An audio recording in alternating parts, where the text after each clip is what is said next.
Good morning. This morning we're going to talk about 5 steps in building wealth.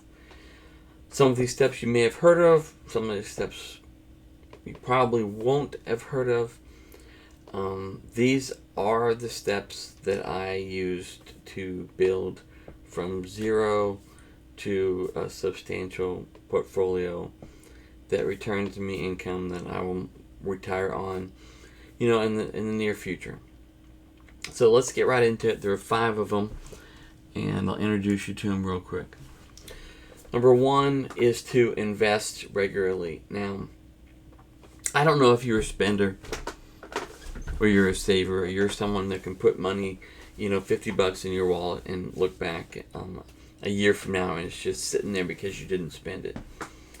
But investing regularly means that you're putting money into an asset or something that is going to pay you while you hold it, such as an ETF or an index fund or a stock.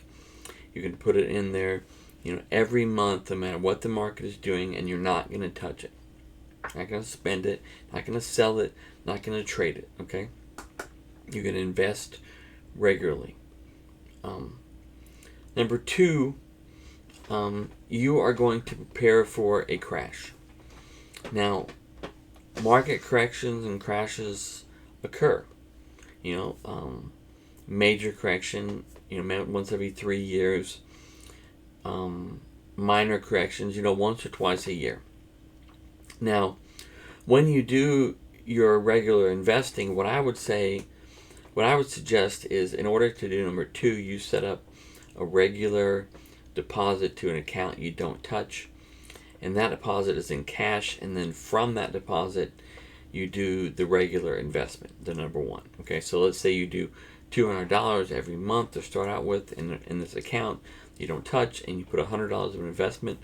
Then over time your cash in the account would accumulate to prepare you for that crash. Now, in order to be able to profit from a crash, you actually have to be able to buy when the crash occurs. Okay? Now, there are several ways you have to be ready to buy when the crash occurs.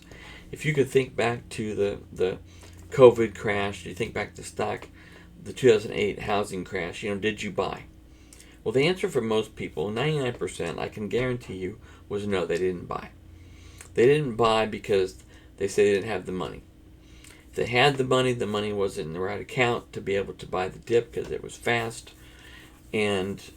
or they didn't have their risk covered through their savings plans to be able to feel good enough to invest at that point. So you have to be prepared mentally. Now, part of preparing mentally is to know when it drops what you're going to buy.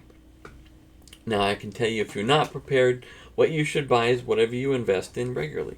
Whatever this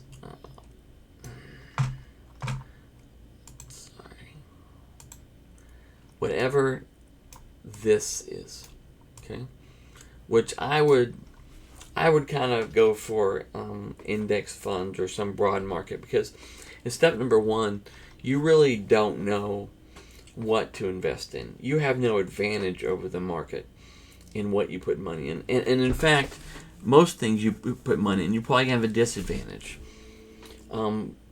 What do you invest in should be something that when it drops in half, you can buy more.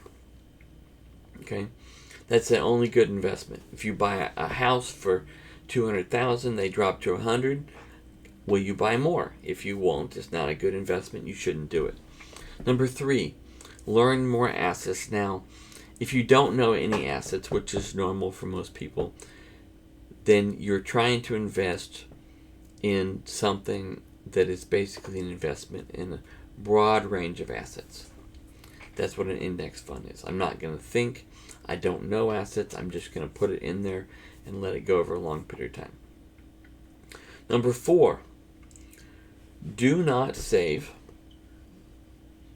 Instead, plan for spending. Okay? Now, what that means to you is, if you have a savings account, I would bet the balance in that savings account, especially if you're a spender, does not go up. It goes up and then you spend, okay? So that account is not a savings account. That is an eventual spending account, okay? Now, the money that you put aside in that account, because it's an eventual spending account, you should determine what that money is for. If the money is just there sitting with no purpose, money with no purpose compared to a couch will lose, okay? You'll buy the couch. But if the money is there and you say, this money is for my daughter's college education and this is a couch, you have to make a choice between the couch and your daughter's college. And so that when you get to her college and she's 18, she's graduating, she says, hey, do you have money for my college? You don't say, no, we didn't make enough. And you don't say, no, we just couldn't do it. You say, nope, I wanted to buy a couch, right? I made that decision. Okay, I'm in control of my money. Okay, that's the key. Savings accounts don't work. Eventual spending accounts do work. And the reason I bring that up in a wealth building account is if you don't have a place where you're setting aside money for things you're going to need, okay, then you're going to want to get the money from your investments. And one of the rules of investing regularly is you can't touch it. Go solve the problem that you have, which is a planning problem for your spending. Go solve that problem on step number 4. Go solve that problem in your eventual spending account. Don't go set aside money for the next car in there. Go set aside money for your college or whatever you're going to need. Build that in step number 4, but don't put generic savings in an account. And don't touch your investments. Number 5, and this is one of the things that people don't generally get told. Disproportionate risk reward. If you're investing in number 1, okay, you're in number 1 here. If you're doing number 1, all you're looking for is a place where you don't have a bad risk reward, where you're not making a decision on the investment. You're making a broad decision, and you're just saying, I'm going to take the current market risk total. I'm not going to give myself a bad place or a good place. I'm just going to take the average place. Okay. Now, if you have not done number 5, then you don't have the ability to do a good disproportionate risk reward investment. Now, I'll give you an example of a disproportionate risk reward investment. Okay. The easiest one to do and to see would be if you are investing regularly in an ETF. There's one I use called VIG, okay? And you've been buying that ETF just monthly, and you've done number 2 where you're prepared for a crash, and the price goes from 160 to 130. That is now a disproportionate risk reward investment for you. Why? Because you were buying at 160. The proportional risk reward was at 160. That was the market rate. That was your average risks, your average returns, average and average. Now when it drops to 130, now it's disproportionate. The risk on that ETF is less at 130. The reward is higher. Okay, that's for an example. Another example might be, let's say you do this for 5 years. You have, you end up with, $350,000 in this investment place, right? And you see a rental house on sale, $100,000, and so you take 50 of it, and you put a big down payment on this rental house, and now you've got $250 in your investments, which is growing because you keep adding to it, and you've got $250. You got 50 in this house, leverage 50%. Now, if the stock market goes down, your net worth doesn't drop as much as it would have if you were all in the stock market, because you have the stock market and you have the rental house. Now, for a person that had nothing and bought a rental house, they have the full risk reward of that house. They have the full amount of both. But for you, you've got 2 sets of assets. So now, by acquiring this one, your risk actually dropped when your reward went up. disproportionate risk reward. Otherwise, you could picture this as, let's say your father-in-law is phenomenal with money.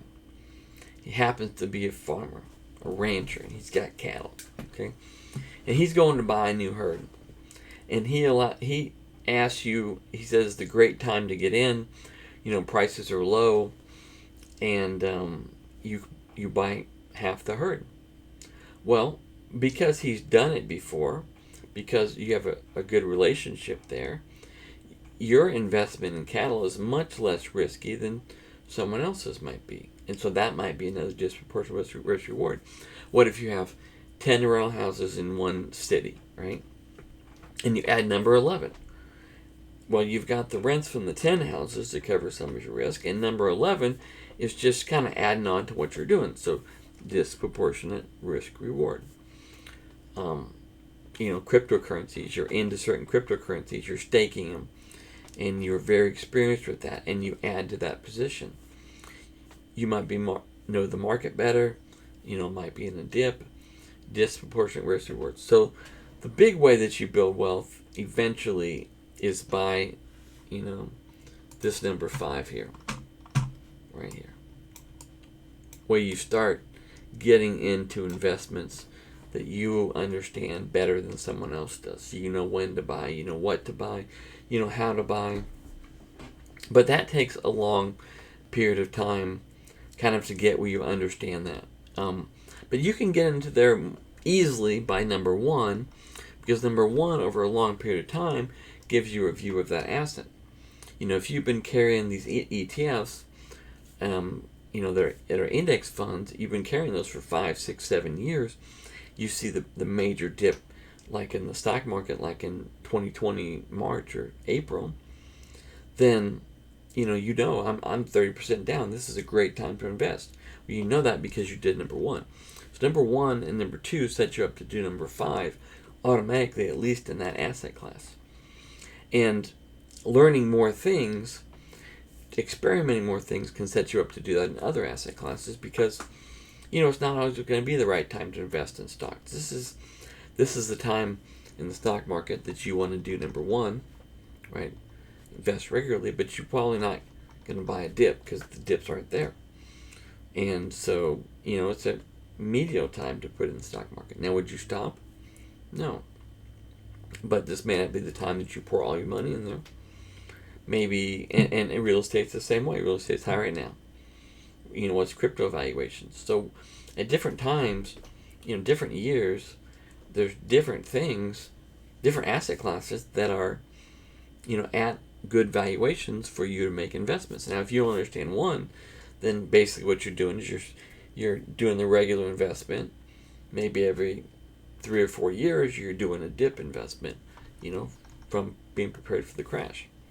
So, 2008, 2011, been a great time to buy real estate. But these systems will, keep happening. My strategy is to keep learning, more of them, so that my disproportionate risk reward investments can be in real estate, they can be in the stock market, they can be in cryptocurrencies, because I understand those asset classes. If you like the video, like and subscribe so you can get on the next video.